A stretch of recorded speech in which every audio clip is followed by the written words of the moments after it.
Ito ang kwento ng babaeng ikinulong ng sarili niyang ama sa silong ng kanilang bahay at paulit-ulit na hinalay at inanakan sa loob ng 24 na taon. Si Joseph Fritzl ay ipinanganak noong April 9, 1935 sa Austria. Sa edad na 21 ay nagpakasal siya sa kanyang kasintahan na si Rosemary na nasa edad 17 anyos pa lamang. Nagkaroon sila ng 7 anak. Isa na rito si Elizabeth Fritzl. Si Rosemary ay isang housewife. Siya ay kilala sa pagiging mahinhin at mahiyain.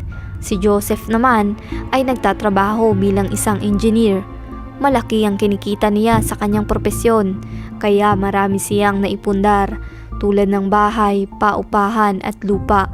Sa kanilang lugar, siya ay nirerespeto dahil sa pagiging masipag, matalino at madiskarte nito. Maganda rin ang pakikisama niya sa kanyang mga kapitbahay.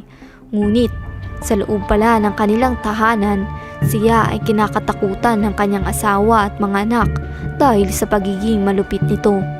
Sa lahat ng anak ni Joseph, kay Elizabeth siya sobrang higpit.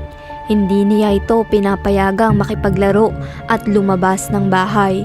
Sa tuwing pupunta ang mga kaibigan ng batang si Elizabeth, ay pinapauwi lamang sila ng kanyang ama.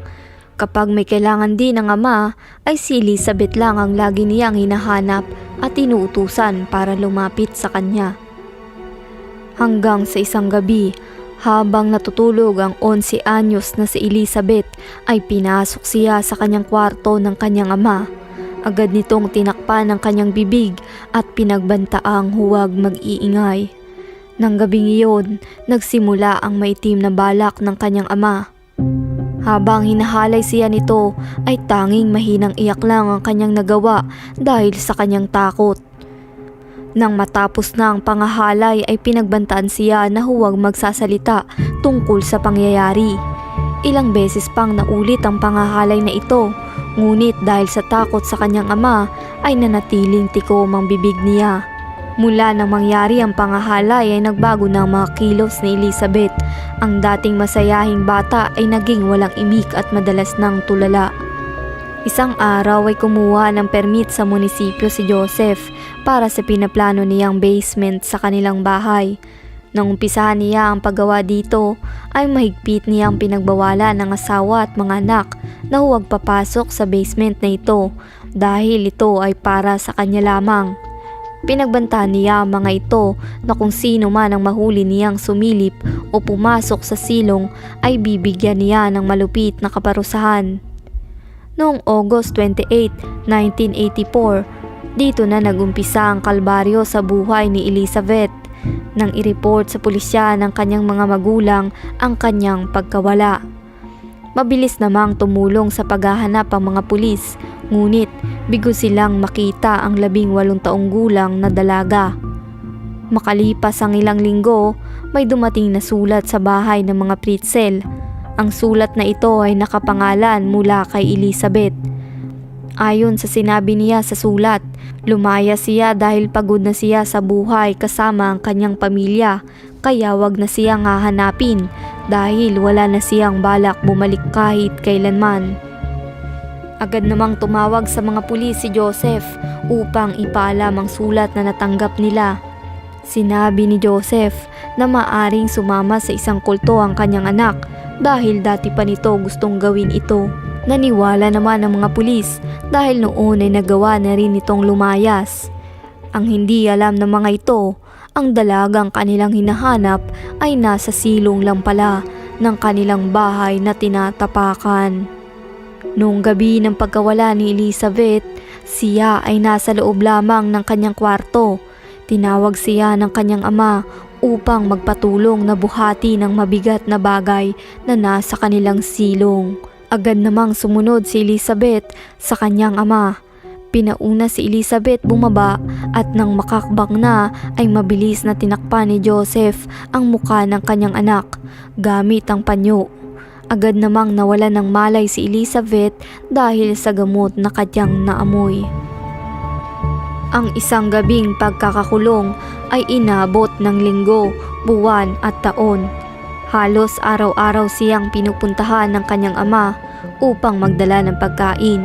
At doon ay paulit-ulit rin siyang hinahalay at binabantaang papatayin kapag siya ay nag-ingay o gumuwang tumakas.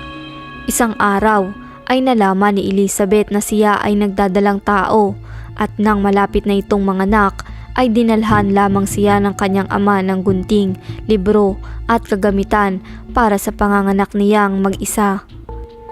Ang isang anak ay nadagdagan ng 2 at 3 na pinangalanan nilang Kirstine, Stephen at Felix.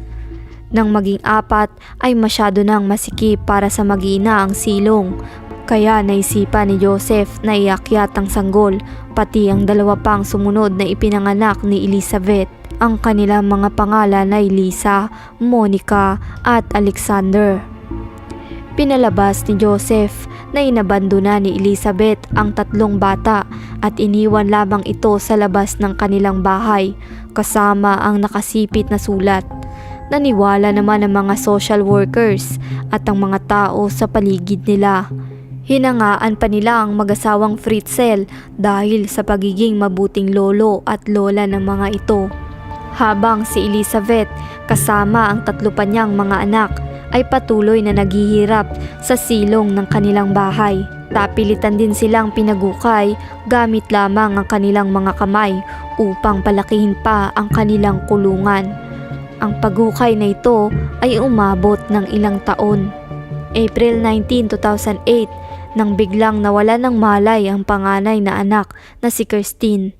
Nagmakaawa si Elizabeth kay Joseph na payagan itong dalhin sa ospital ang kanilang anak. Napilitan namang pumayag si Joseph. Nang nasa ospital na si Kirstine, nagulat ang mga doktor nang makita ang di normal na pagkaputi at napakaputlang kulay ng balat nito. Nang lumabas ang resulta, napag-alaman na ang dalaga ay may malalang kondisyon sa kanyang bato at malaking kakulangan sa bitamina D. Tinanong ng mga doktor kay Joseph kung nasaan ang ina ni Kirstine dahil gusto nilang tanungin ito sa kalagayan ng kanyang anak. Sinabi ni Joseph na wala siyang alam dahil tanging sulat lang ang iniwan ni Elizabeth. Agad naman itong inireport ng doktor sa pulisya upang hanapin ang ina ng kanilang pasyente. Binuksan ulit ang kaso ng pagkawala ni Elizabeth at pinakalat maging sa telebisyon upang ibalita ito. Sa takot na malaman ang tunay na pangyayari ay pinagpilitan ni Joseph na sumama ang anak niya sa isang kulto. Pinakita rin niya sa mga pulis ang mga luma at bagong sulat ni Elizabeth. Biglang nagkaroon ng suspecha ang mga pulis nang mapagkumpara ang di pare-parehong sulat ng kanilang nabasa. Dahil dito ay napilitang pakawalan ni Joseph ang mag-iina. Sinama ni Joseph si Elizabeth sa ospital habang ang 2 anak naman ay naiwan sa kanilang bahay. Nang makita ng mga doktor si Elizabeth ay nagulat ang mga ito. Halos pareho din ang kaputlaan ng balat nito sa kanyang anak. Agad silang dinala sa pulisya para questionin. Hindi makapagbigay ng maayos na sagot si Elizabeth sa mga pulis dahil sa kanyang takot sa kanyang ama. Napansin naman ito ng mga pulis at pinangakuan siya na hindi na niya makikita ang kanyang ama kailanman. Napanatag naman si Elizabeth at doon ay kinuwento niya sa mga pulis na siya ay kinulong kasama ang kanyang mga anak sa loob ng 24 na taon. Ayon sa kwento ni Elizabeth, siya ay paulit-ulit na hinalay at kung minsan ay pinapanood pa ito ng pornografiya at pagkatapos ay pinapagawa ito sa kanya kasama ang kanyang ama sa harap ng kanilang mga anak. Ikinuwento niya rin ang pagkamatay ng bagong silang niyang anak. Ang sanggol ay kailangan dalhin sa ospital ngunit hindi pumayag si Joseph at inantay lang nitong mag-agaw buhay ang kawawang sanggol. Labis ang gulat ng mga pulis sa salaysay ni Elizabeth. Hindi sila makapaniwala na totoo talagang nangyari ang karahasang ito mula sa kanyang ama. Agad inaresto ng mga pulis si Joseph at mabilis ding pinuntahan ng mga pulis ang bahay ng pamilya. Nang tanungin ng mga pulisya si Rosemary, agad idiniin ng matanda na siya ay inosente at walang kinalaman sa ginawa ng kanyang asawa sa kanilang anak. Nang pumasok na sa loob ng basement ang mga pulis, ay natunton agad nila ang nakatagong maliit na pinto na mayroong entry code. Ito ay imposibleng buksan ng sinuman kung hindi alam ang entry code na ito, kaya agad nilang tinawagan si Joseph upang alamin ang code nito. Pagkapasok nila sa loob ng pinangyarihan ay nakita nila ang maliit na CR, 2 kwarto, kusina at TV. Ayon sa mga pulis ay 6 na taong pinaghandaan ni Joseph ang paggawa ng basement na ito bago pa niya nasagawang dukutin ang sarili niyang anak. Taong 2019, sa edad na 76, si Joseph Fritzl ay hinatulang guilty sa panggagahasa, huwad na pagkulong, pagpatol sa sariling anak at pagpatay dahil sa kapabayaan.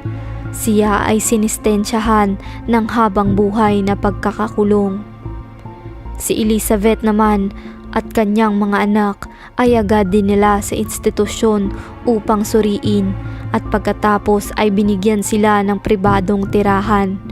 Tumanggi siyang magpakita sa telebisyon dahil gusto niyang magkaroon ng tahimik at panibagong buhay. Nasa maayos na ngayon ang buhay ng mag-iina, ngunit hanggang ngayon ay palaisipan pa rin sa lahat kung paanong hindi man lang nalaman ni Rosemary, ang ina ni Elizabeth, ang pangyayari sa loob mismo ng kanilang tahanan. Marami ang nagsasabi na marahil ay mayroon siyang alam at nananatili lang itong bulag-bulagan. Ano ang masasabi ninyo sa istoryang ito? Ibahagi mo na yan sa ating comment section below. Maraming salamat sa inyong panonood.